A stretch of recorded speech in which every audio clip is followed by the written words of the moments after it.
How to set up your bass guitar. To adjust a bass, we will need some simple tools that we can find in any hardware store. In any case, most new instruments usually come with some of these tools, such as Allen keys of different sizes, to modify truss rod and height saddles. With a screwdriver, we can adjust bass intonation. We'll also need a precision ruler. You can download a template from electricguitarmanual.com, which is free. You'll find a link in the description. Finally, we will need an electronic tuner to be able for setting intonation of the bass. Many people think that their new bass guitar will arrive perfectly calibrated, but for many reasons this is highly unlikely. Since these adjustments take time and may also depend on our personal taste, so actually the setup of a stock bass is generally pretty basic. We would start by checking our new electric bass, starting with the nut.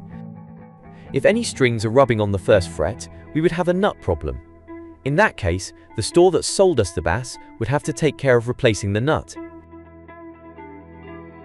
It's a good idea to follow the calibration order shown in this video to avoid having to redo any previously made adjustments. In the event that pressing a fret of the first three a buzzing sound, it is possible that the guitar lacks some neck curvature. This defect can be corrected by adjusting the truss rod screw, which is usually located just below the nut. This screw may be uncovered or covered with a cap, and it may also be located on the opposite side of the neck. The truss rod is responsible for counteracting the tension exerted by the strings on the neck, whether by excess or by defect, or depending on the string gauge mounted on our electric bass. Although the neck cannot be completely straight, it must maintain a certain curvature. In the images, some exaggerated curvatures appear so that the concept can be understood. To give the neck a little more curvature towards the strings, we will have to turn the truss rod counterclockwise.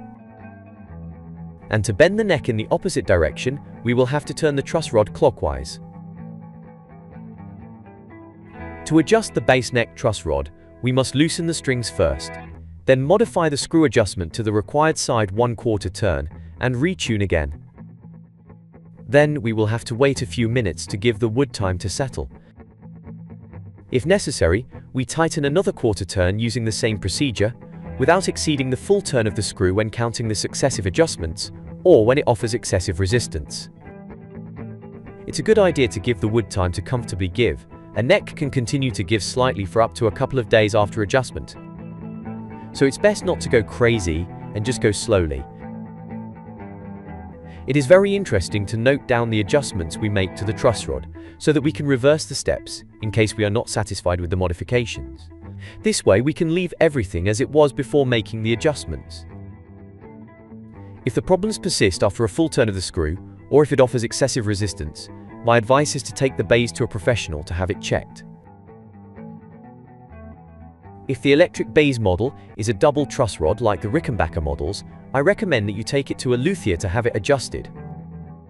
These models are more complex to adjust, but they have the advantage of being more stable to changes in humidity or temperature.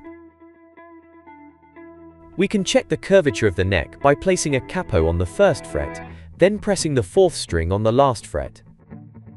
Then we measure the gap between the 12th fret and the 4th string. This space should be between 0.5 and 1.0 millimeters. The next step may be to adjust the height of the strings. This height can be modified from the saddles on the bridge, and always after loosening the strings a little. An optimal string height for a 4-string bass would be between 2.5 and 3 millimeters, from the bottom of the 4th or thickest string to the top of the 12th fret. We can slightly lower this height towards the thin strings and always following the curvature of the frets. For a 5 or 6 string bass, the standard height would be 3 millimeters. There is no need to obsess over the measurements, because 1 or 2/10 of a millimeter, it will be of no use to us. The main thing is that the instrument has a good tone, is comfortable, and that the strings do not buzz when playing the bass without connecting it, and in a moderate way. Another adjustment we can make from the bridge is the intonation of the bass. To do this, we must ensure that the notes we play open are exactly the same as when pressing a note on the 12th fret. To be able to do this, we will need an electronic tuner. You can use the tuner on the website to adjust your bass intonation. I've left a link in the description. If on the open 4th string we have a perfectly tuned E note, and on the 12th fret we have a slightly lower E, we will have to shorten the scale, bringing the saddle closer to the pickups. If it gives a higher E, we will have to lengthen the scale, moving the saddle of the 4th string away from the electromagnetic pickups. As you can see, the tuner itself indicates the direction in which we should move the saddle. We would do the same with the rest of the strings, and we should always loosen the string before each adjustment. In the case of a change in string gauge, we would have to review all adjustments of the bass, including the intonation. The measurements to adjust the height of the pickups are taken from the top of the pickup pole to the bottom of the string, while pressing the last fret with your finger. Using the precision ruler, we will check this distance, which should be between 2 and 4 millimeters. We should not exceed these measurements, since too much height will take away tone and volume, and little height would take away sustain, as the magnet would influence the vibration of the strings, or it would simply sound bad. A standard pickup height adjustment might be 3 mm for the E string and 2.5 mm for the G string. The height can be easily changed by manipulating the screws located on either side of the pickup.